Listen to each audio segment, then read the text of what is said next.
On November 24, 1971, a man going by the name of Dan Cooper hijacked a plane heading from Portland, Oregon to Seattle, Washington.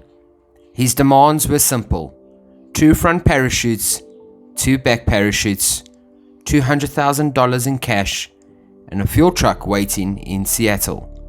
Once he got the money and supplies, the plane took off again, headed for Mexico City. I'm Shane Campbell, and this is the Creepy and Paranormal Show, presenting to you the story of D.B. Cooper.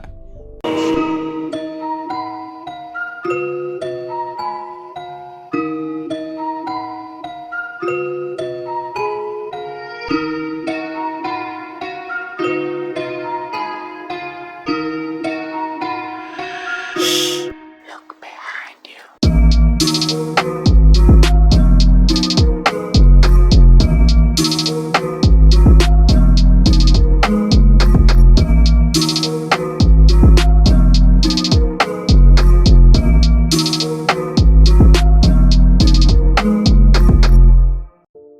On Thanksgiving Eve, November 24, 1971, a middle-aged man carrying a black attache case approached the flight counter of Northwest Orient Airlines at Portland International Airport. He identified himself as Dan Cooper and used cash to purchase a one-way ticket on Flight 305, a 30-minute round trip to Seattle. Cooper boarded the aircraft, a Boeing 727-100, and took seat 18C and ordered a drink, bourbon and soda. Eyewitnesses describe Cooper as being in his mid-40s, wearing a business suit with a black tie and a white shirt.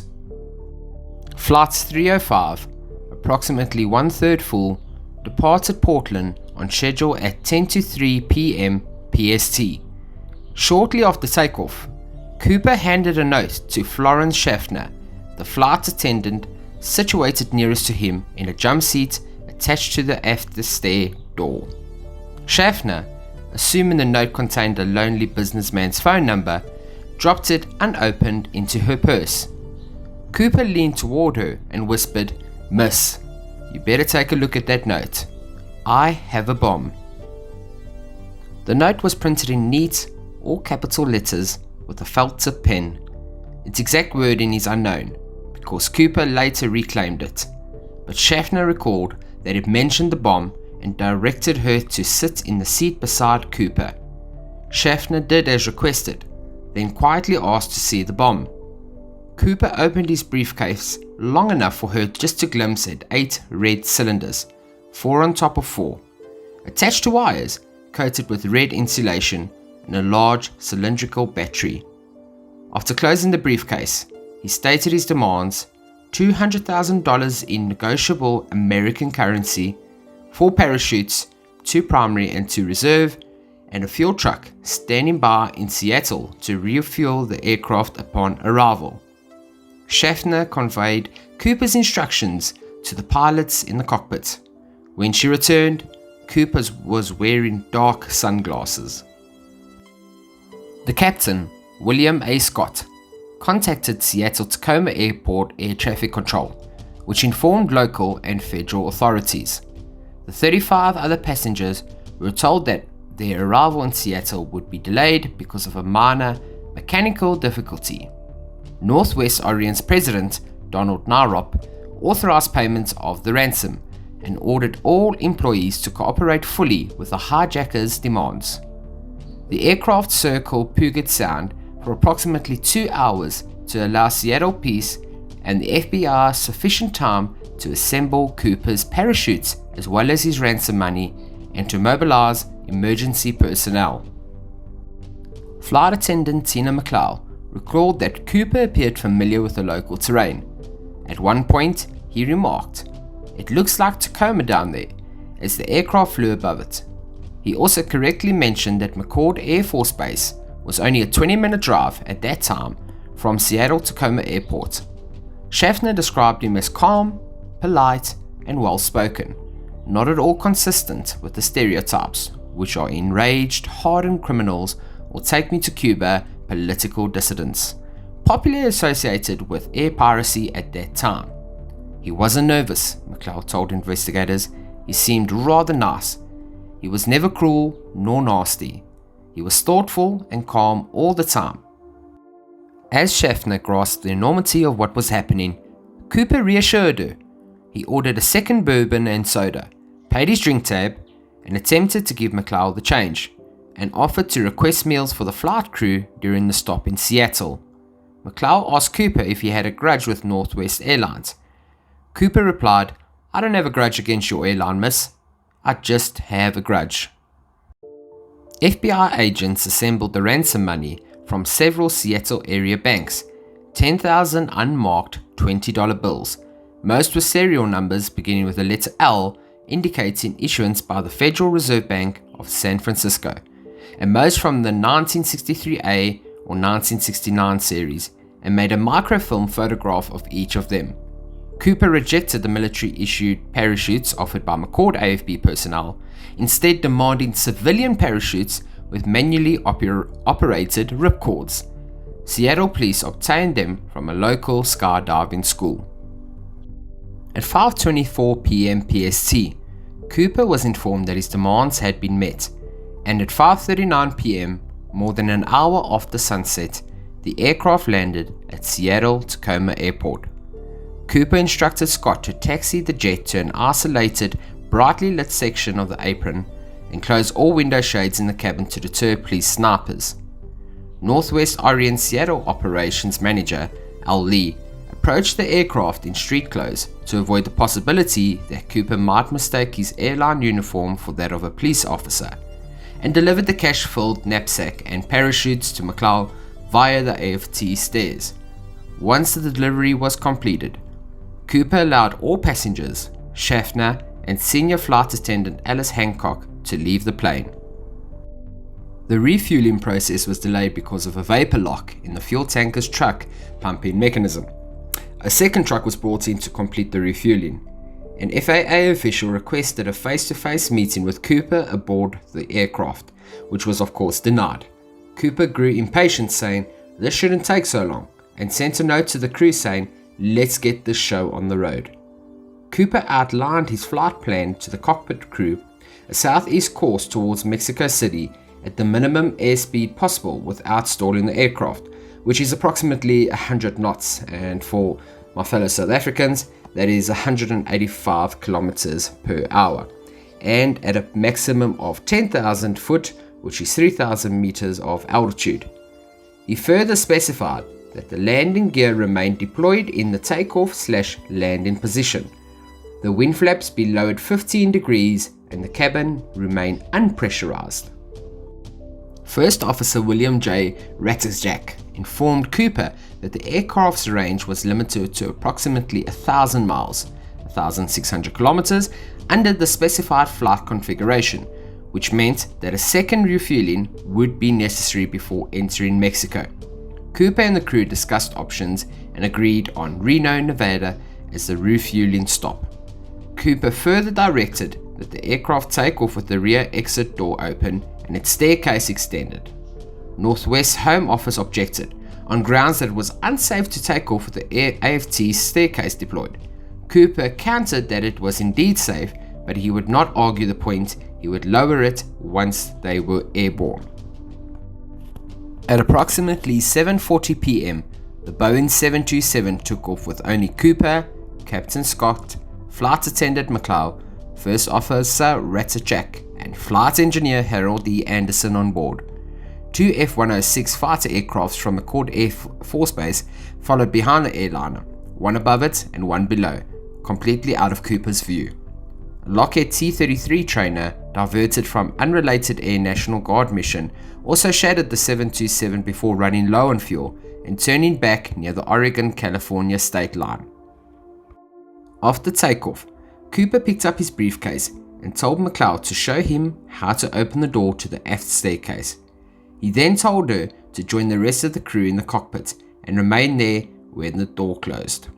As she complied, McLeod observed Cooper trying something, possibly the money bag, around his waist, and at approximately 8 p.m., a warning light flashed in the cockpit, indicating that the aft air stay apparatus had been activated. The pilots asked on the cabin intercom if Cooper needed assistance. Cooper picked up the cabin phone and replied, "No." This was the last message heard from DB Cooper. The crew soon noticed a subjective change of air pressure, indicating that the aft door was now open. And at approximately 8:13 p.m., the aircraft's tail section sustained a sudden toward-up movement large enough to require trimming to bring the plane back down to level flight. At about 10:15 p.m., the 727 landed, with the aft air stair still deployed at Reno Airport. FBI agents, state troopers, sheriff deputies, and Reno police surrounded the jet, as it had not yet been determined with certainty that Cooper was no longer aboard, but an armed search quickly confirmed his absence. Now, before we continue and take a look more into the investigation and what the hell happened to DB Cooper, let us take a quick ad break and say thank you to our next sponsor. Now, if there's one thing that I love more than doing creepy and paranormal videos, it is eating pizza. But not just any pizza. Pizza from Little Naples Pizzeria. Their menu offers a great selection of pizza, calzone, tramezzini, as well as pastas, and they also offer burgers, chips, and buffalo wings, which is something really great to add on the side of your pizza.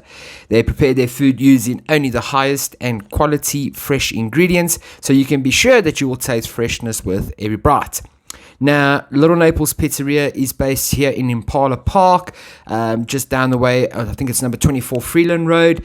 And I'll tell you something, guys, they have the biggest selection of pizzas. I think that's probably my biggest nightmare, is having to look at the menu and make a decision on only one pizza. Luckily for us, there are 7 days in a week, which means you could try 7 pizzas. In an ideal world, yes. Guys, come on. You got to hit up Little Naples Pizzeria to order and taste the best pizza in town. They now have 2 branches and are looking to expand, so if you want to own your own store, please feel free to contact them as well. That's Little Naples Pizzeria. Right, back to the story. FBI agents recovered 66 unidentified latent fingerprints aboard the airliner.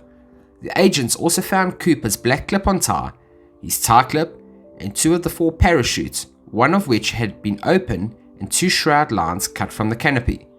Authorities interviewed eyewitnesses in Portland, Seattle, and Reno. A series of composite sketches was then developed. Local police and FBI agents immediately began questioning possible suspects. One of the first was an Oregon man with a minor police record named DB Cooper, contacted by Portland police on the off chance that the hijacker had used his real name or the same alias in a previous crime. He was quickly ruled out as a suspect, but a local reporter named James Long, rushing to meet an imminent deadline, confused the eliminated suspect's name with the pseudonym used by the hijacker. A wire service reporter, Clyde Jabin of UPR by most accounts, Joe Frazier of the AP by others, republished the error, and followed by numerous other media sources, and then, as a result, DB Cooper became the most widely remembered pseudonym. A month after the hijacking, the FBI distributed lists of the ransom serial numbers to financial institutions, casinos, racetracks, and other businesses that routinely conducted large cash transactions, and to law enforcement agencies around the world. Northwest Orient offered a reward of the 15% of the actual recovered money to a maximum of $25,000. In early 1972, U.S. Attorney General John N. Mitchell released the serial numbers to the general public. In 1972, 2 men used counterfeit $20 bills printed with Cooper serial numbers to swindle $30,000 from a Newsweek reporter named Carl Fleming in exchange for an interview with a man that they falsely claimed was the hijacker. In early 1973, with the ransom money still missing, the Oregon Journal republished the serial numbers and offered $1,000 to the first person to turn in a ransom bill to the newspaper or any FBI field office. In Seattle, the Post-Intelligencer made a similar offer with a $5,000 reward. The offers remained in effect until Thanksgiving 1974, and though there were nearly several matches, no genuine bills were found. In 1975, Northwest Orient's insurer, Global Indemnity Co., complied with an order from the Minnesota Supreme Court and paid the airlines a $180,000 claim on the ransom money. On July 8, 2016, the FBI announced that it was suspending active investigation of the Cooper case, citing a need to focus its investigative resources and manpower on issues of higher and more urgent priority. Local field officers will continue to accept any legitimate physical evidence related specifically to the parachutes or to the ransom money that may emerge in the future. The 60-volume case file, compiled over the 45-year course of the investigation, will be preserved for historical purposes at FBI headquarters in Washington, D.C., as well as the FBI website. All the evidence is now open to the public. 3 major pieces of evidence were found on the plane: a black clip-on tie, a mother-of-pearl tie clip, and an 8 fitter-tipped Rayleigh cigarette butts. At some time after the hijacking, the cigarette butts were lost. In November 1978, a placard printed with instructions for lowering the aft stairs of a 727 were found by a deer hunter near a logging road about 13 miles east of Castle Rock, Washington, well north of Lake Merwin, but within Flight 305's basic flight path. So if my voice sounds a little different, it is because it is a different day that I'm recording the end of this episode, just due to I was feeling a little bit unwell yesterday while I was recording, but I'd done too much to just completely scrap it and start again. So straight back to the story. Now we're going to go on to some of the ransom money that was actually discovered. On February 10, 1980, H.R. O'Brien Ingram was vacationing with his family on the Columbia River at the beachfront known as Tina, which is about 9 miles downstream from Vancouver, Washington, and 20 miles southwest of Ariel. He uncovered 3 packets of the ransom cash as he raked the sandy riverbank to build a campfire. The bills were disintegrated but still bundled in rubber bands. FBI technicians confirmed that the money was indeed a portion of the ransom: 2 packets of $120 bills each, and a 3rd packet of 90, all arranged in the same order as when it was given to Cooper. The discovery launched several new rounds of conjecture and ultimately raised more questions than it had answered. Initial statements by investigators and scientific consultants were founded on the assumption that the bundled bills washed freely into the Columbia River from one of its many connecting tributaries. An Army Corps of Engineers hydrologists noted that the bills had disintegrated in a rounded fashion and were matted together, indicating that they had been deposited by river action as opposed to having been deliberately buried. That conclusion, if correct, supported the opinion that Cooper had not landed near Lake Merwin nor any tributary of the Lewis River, which feeds into the Columbia well downstream from Tina Bar. It also lent credence to supplemental speculation that placed the drop zone near the Washougal River, which merges with the Columbia upstream from the discovery site. In late 2007, the FBI announced that a partial DNA profile had been obtained from 3 organic samples found on Cooper's clip-on tie in 2001, though they later acknowledged that there is no evidence that the hijacker was the source of the sample material. The tie had 2 small DNA samples and 1 large sample, said Special Agent Fred Gutt. It's difficult to draw firm conclusions from these samples. The Bureau also made public a file of previously unreleased evidence, including Cooper's 1971 plane ticket, which the price on there was $20, which was obviously paid in cash, and posted previously unreleased composite sketches and fact sheets, along with a request to the general public for information which might lead to Cooper's positive identification. They also disclosed that Cooper had chosen the older of the 2 primary parachute supply team rather than the technically superior professional sport parachute, and that from the 2 reserve parachutes, he selected a dummy, an unusable unit with an inoperative ripcord intended for classroom demonstrations, although it had clear markings identifying it to any experienced skydiver as non-functional. The FBI stressed that inclusion of the dummy reserve parachute, one of 4 obtained in haste from a Seattle skydiving school, was accidental. The author of an analysis of World War II aircraft bailouts concluded that the probability of Cooper's survival may have been higher than suggested by popular opinion. Cooper, he claimed, jumped in conditions that thousands of RAF crewmen survived during World War II. The FBI speculated from the beginning that Cooper did not survive his jump. Diving into the wilderness without a plan, without the right equipment, in such terrible conditions, he probably never even got his chute open, said Carr. Even if he did land safely, agents contended that survival in the mountainous terrain at the onset of winter would have been all but impossible without an accomplice at a predetermined landing point. This would have required a precisely timed jump, necessitating in turn cooperation from the flight crew. There is no evidence that Cooper requested or received any such help from the crew, nor that he had any clear idea where he was when he jumped into the stormy, overcast darkness. And as of today, 2021, December the 8th, there is still no evidence or complete concrete proof as to what happened to D.B. Cooper. There were a couple of suspects that have been investigated and interrogated over the years. Their names were Kenneth Peters Christensen, Jack Kofelt, Lynn Doyle Cooper, Barbara Dayton, William Gossett, Robert Lepsey, John List, Ted Mayfield, Richard McCoy Jr., Sheridan Peterson, Robert Rackstraw, Walter R. Reker, William J. Smith, Dwayne L. Weber, just to name a few. So there you have it, folks. What do you think happened to the infamous D.B. Cooper who leapt from the plane on November 24 into the darkness? And yeah, do you think this was all planned by him? Did he actually understand what he was doing or what he was getting himself into? Do you think he perhaps had accomplices on the ground waiting for him? Or do you think he was just taking a chance?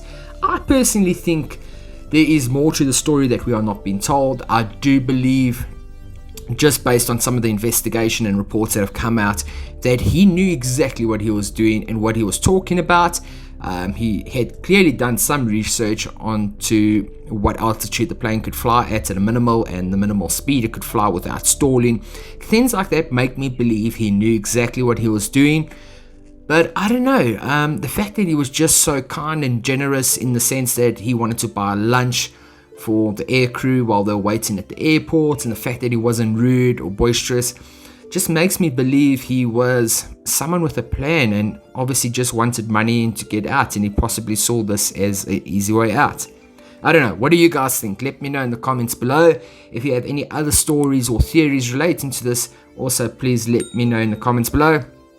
Guys, girls, take care, look after yourselves, and I hope you're all keeping well.